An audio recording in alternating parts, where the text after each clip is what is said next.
Hello guys, kadarating lang po natin, galing po tayo sa hanap buhay o nagtrabaho tayo. Ngayon naman po, pagdating natin ng bahay, ito naman po ang ating tatrabahuhin, ang dalawang baby. Si Bean, saka si JT. JT, isa nga mo ng, di pa ako nagsasalita. Yan po ang aking ayun po ang pasalubong ng aking anak na si JT. Hello JT. Hi ka muna sa vlog. Oh. Tingnan mo naman po ang aming baby, oh, si Beans. Guys, kape tayo habang nagbabantay ng mga bata. So guys, kape tayo guys.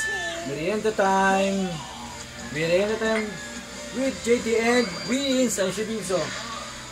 Ayun, di na nakita si Beans, oh. Ayan.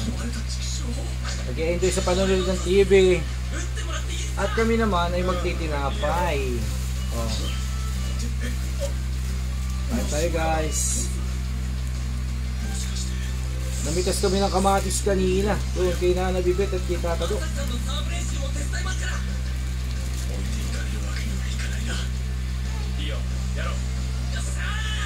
Ayaw.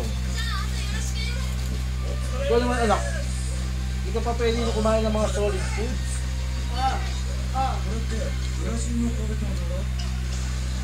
Sobra init. Happy po.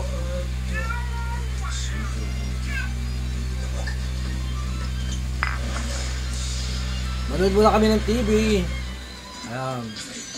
Ayan o ang aking panganay, si Kurt. Bali tatlo na rin, isa na rin hinihintay, si Pia. Lumabas. Tapos na palang gumawa ng assignment o ng gawaing pamparalan.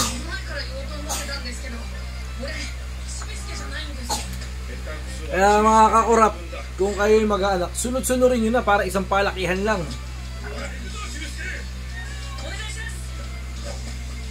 Ang pagitan po ni Kurt, 5 taon.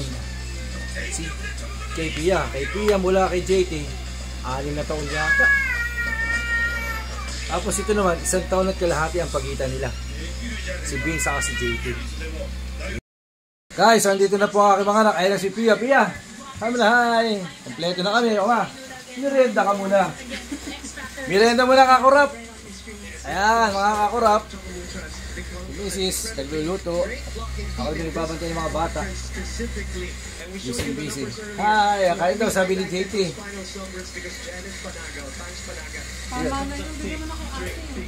JT, isang kurap nga dyan. Isa pa. Isang kurap nga dyan. Oh, ayun. Isang kurap nga dyan. Sige po mga kakurap, maraming salamat.